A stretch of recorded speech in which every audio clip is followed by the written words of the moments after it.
crime and violence. He has spoken to an Adventist audience in the past, and so he's no stranger to Seventh-day Adventism. He said that he is committed to serve the people of St. Kitts. So this afternoon, I want to introduce to you the Superintendent of the prisons, Junie Hodge. Make him welcome as he speaks to us this afternoon. Good afternoon, ladies and gentlemen. It warms my heart to see so many young people in the same place. But at the same time, the right part of my heart is also aching, because when I look amongst you, I'm seeing very few males. So I'm charging each and every one of you female today to invite a young man, a young boy, an old man to join and to help promote the service of the Lord. There is a saying here in St. Kitts and Nevis, when we're looking for young men, you look two places: the cemetery or the prison. We want to take that away. However, I was invited to speak to you about why you ought not to come to the prison. But I think I have chosen a young man who has the experience of being a resident of the prison to speak to you and to encourage you why you ought not to come to the prison. We do make mistakes in life, all of us. As Christ told those who were accusing the lady who wanted to stone her to death, that he, without sin, cast the first stone. So all of us would have made mistakes. But when we would have made the mistake and we take time to reflect on the mistake that we would have made and want to make a change for the better, this is what humanity is all about. So without any further ado, I wouldn't bore you with my boring voice, but I'll turn over the mic to Mr. Vincent Fahie. He holds 15 subjects, 15 subjects. He is known in the facility as the head teacher. He teaches any subject discipline you can think about to the rest of the residents.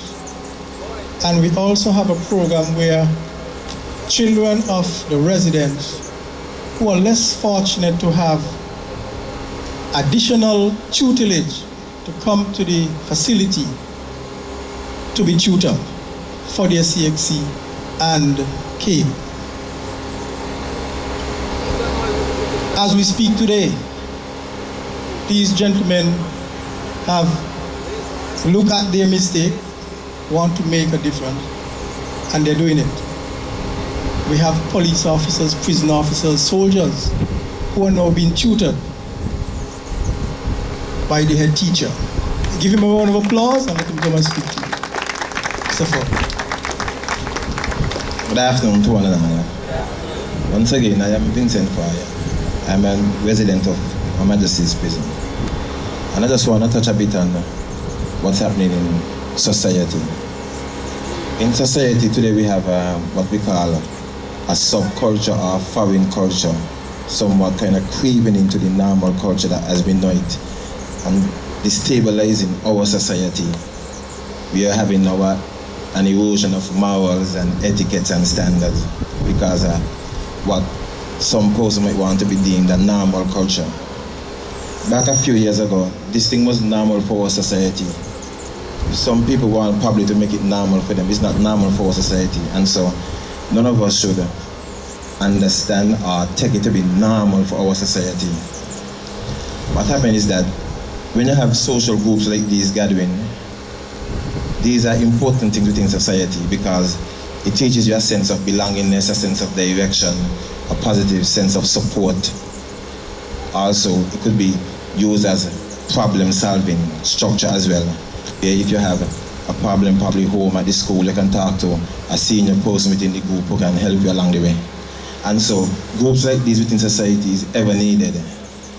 And personally, I do believe that we need to see more social groups like these within society to maintain the norms and teach young persons the values and purpose of why they're here.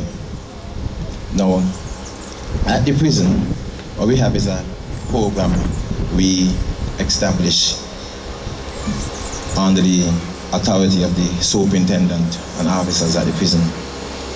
What happened is that our teacher, Mr. Nita, came to the prison, established classes, and then after he left, we took it up.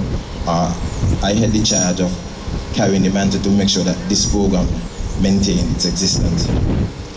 So what we do is, when you have individuals come to the prison, we try to engage them or enroll them in programs, whether it is through the books, through the fields, music, or artistic work. However, I'm going to come back there. Let me say this. What crime and deviance and violence does to our society is it eradicates the morals and the youth that we have within society. Because when you have persons maybe offending someone and then the next person will come and try to use retaliatory acts or methods to try to get back at the person, actually you're not just hurting the person, you're hurting the whole of society, hurting your family as well. Because each individual are made up of a number of selves. We have our intellectual selves, our spiritual selves, our social selves, and other selves. And then when you decide to hurt someone, basically all those selves are being hurt by your family members as well. Because your family members are also going to feel probably a bit ashamed or being burdened by your acts as well. Sometimes when you come to prison as well, you cannot destabilize the family. And as we know it, we cannot destabilize the family because the family is the cornerstone of society. So if we destabilize the family, basically we're destabilizing society as a whole. And so these acts here, we cannot maintain or encourage or foster these kind of acts or anyone whatsoever into these acts. And so at the prison, we try to eradicate those thoughts of the youth them head when they come to the prison. What happened is that as a teacher, as the superintendent said, I teach residents, officers, prison officers, college students, primary students, high school students, anybody. I'm not the only teacher, he has other teachers as well. But what we do, we just do not come and teach for teaching's sake, to say, develop an individual skill or knowledge in a particular subject. What we do, we try to maintain and look at the attitude, the behavior, the personality, and the character of each individual, and try to see how we can enhance it in a positive aspect. So we can just come in and say, look, this is what we're doing today, English or maths or so accounts or social studies. We try to look for enhancement, try to enhance the skills, the attitude, the personality. Now, what we do at the prison is, we believe that if an individual comes in at point A, he should not go back out at point A. You must go back out at point B, C, or whatever. So that when you come to the prison, we try to find out, okay, probably, because we have a counselor as well. So they send you to the counselor and she try to find out what are the social issues or forces or factors whatsoever have been probably plaguing you or causing you to act in a particular manner. Because this is what we need to do within society. There's not wrong with setting a border or demarcation terms or punishing someone. But we have to look at the mentality of the people, especially the youth, of what causes them to behave in this manner. And then after we identify or indicate to someone else, this is what caused them to behave so, then we need to look at the ways or methods or techniques to how we could approach a situation. Not just, okay, deal with him for this or deal with him for that. Sometimes we deal with somebody just like that, to say, punish him for you. They ain't really eradicating the problem. For instance, a teacher might tell someone to go to the class, this is how you're behaving. But running the person out the class is not solving the problem. We need to look at what causes the person to behave in a particular manner. And so, we believe in, from behind the walls, along with the superintendent and staff and other inmates, we believe in establishing programs, targeting the mentality to see what causes people or what social issues causes people to act in a particular manner. And so those are things that we look at, just not education, but the character and the attitudes and personality to see how much we can improve upon it. What I've done basically over the years is I try to educate myself as much as possible so that I could impart positive knowledge onto people. So that it's not only for my development, but also for society's development. That when an individual enters within society, him or who can become somebody more productive within society. And that's what we need within society, productive people. People who understand the norms and the values of society and should help to maintain the social stability and order and social cohesion through social groups within society. Not someone who can do this and do that. I come in at point A and I back out point A. We don't believe in that. And so we try to focus on a lot of social issues affecting people and what causes them to do these things. Also, as it relates to prison life, as we heard this song, prison life ain't nice. I've seen persons come to prison and lose everything.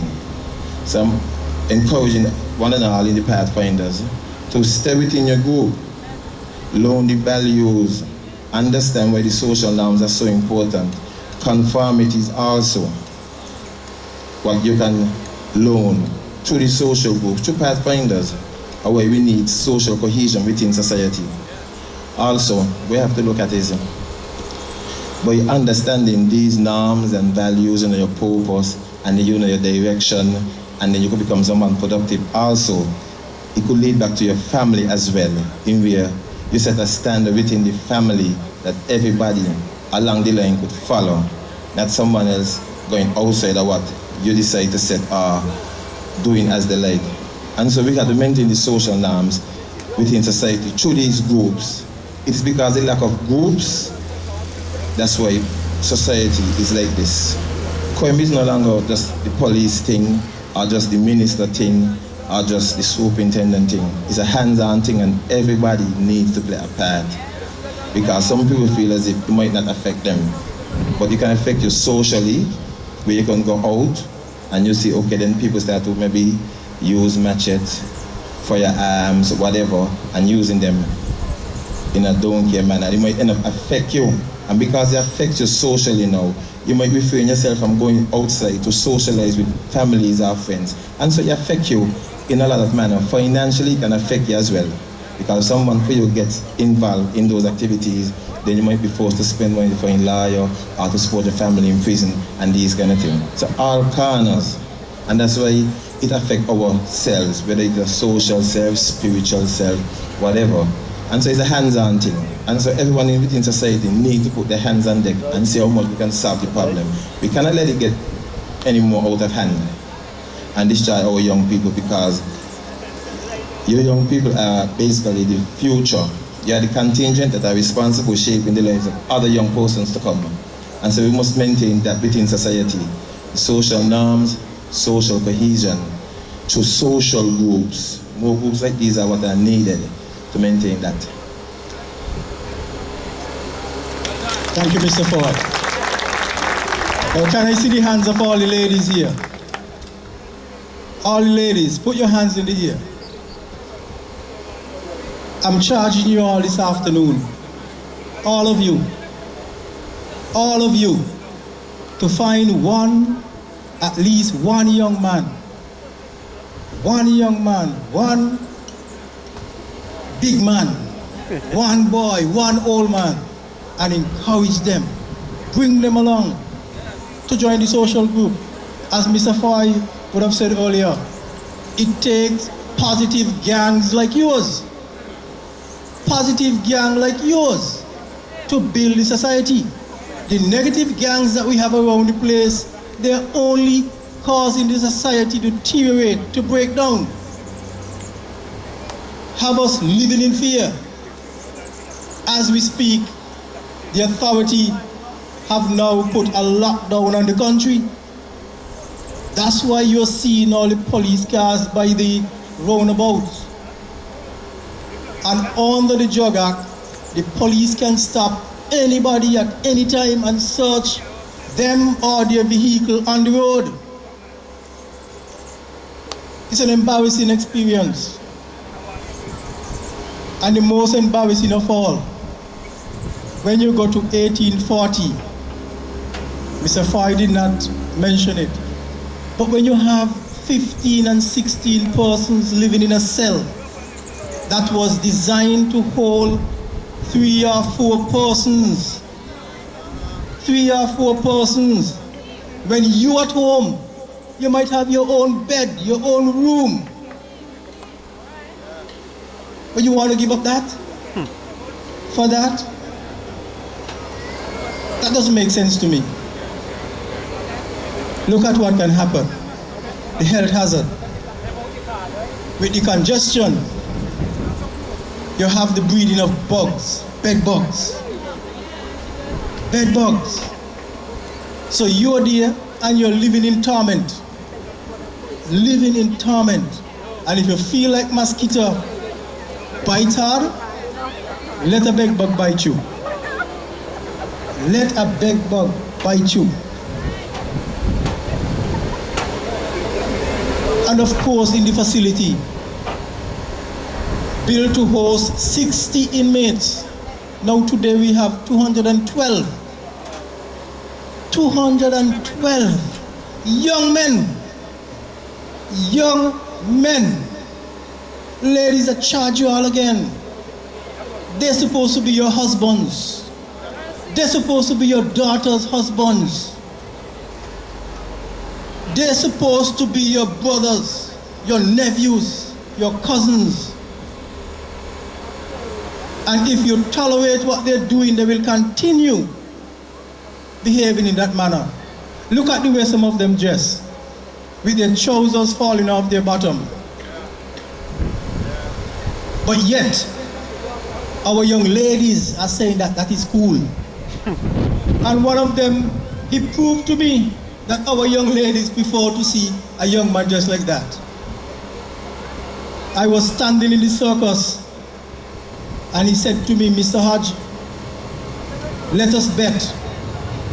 If 4 young ladies pass here, you dress neat and I just the way I dress. Let us see who will get the attention of all, if not almost. And I took the bet. And I lost the bet. And it tells me a whole lot that our young ladies, we are accepting mediocre. And once our ladies, who are the shapers of our society, accept these behavior, they're going to continue. They're going to continue and our jail will be filled. We want our sharp minds to be out here helping to build St. Kitts and Nevis. We want our sharp minds to be out here to be husband to our young ladies. As we said earlier, the family is the pillar of society. But if they're there, we already have a ratio of 3 to 1. 3 ladies to 1 man. And if we don't help our young men to stay on the outside to help us build our country of St. Kitts and Nevis, well, heaven help us all. Economically, it is crippling us. For every resident in Her Majesty's prisons, the government have to find at least $3,000 a month for each one. $3,000 a month, that's a salary for somebody. So I charge you again, the ladies, don't accept mediocrity. Neither from your son, your brother, your father, your uncle. You can change the course of St. Kitts and Nevis, yes. Ladies. You have the power. You have the power. And I'll tell you this before I hush. Let us look on the political side.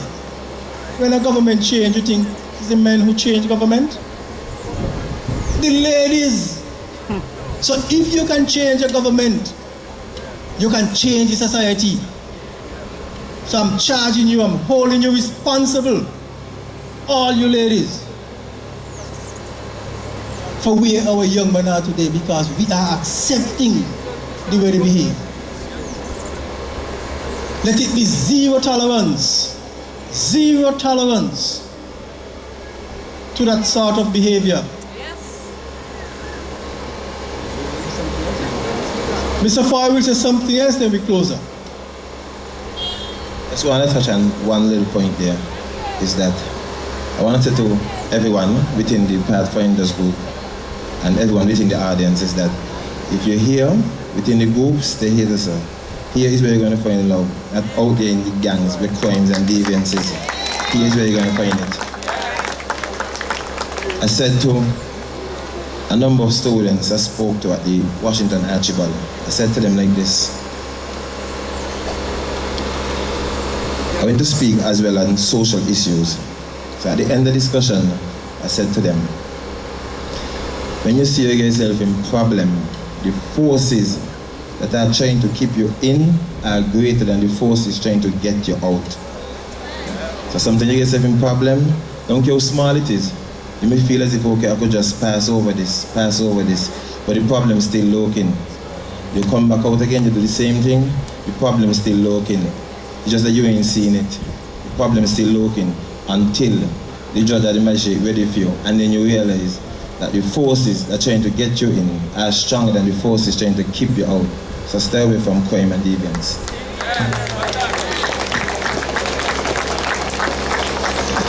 You can put your hands together for such wonderful presentations.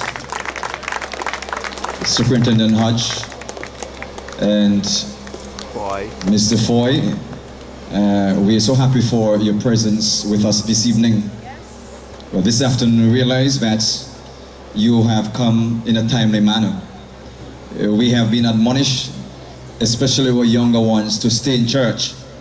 We have this tendency for those who are born within the walls to believe that the grass is greener on the outside. So folks want to explore, but we have been admonished to do what? Stay in the church and stay within our positive connotation or aspect of gangs. We also were admonished that we must continue to do things in terms of teamwork. Mr. Fahie said that all hands must be on the deck, and we are grateful, Superintendent Hodge, to continue the wonderful partnership that we have with your institution. We know the Seventh-day Adventist Church across the world has a ministry to those behind bars, the inmates, and we're happy for you creating that culture and environment for us to do ministry here in St. Kitts and by extension Nevis. So we extend thanks for that, and we are committing ourselves for an ongoing partnership to ensure that our societies become better societies. And I believe we could really say that Mr.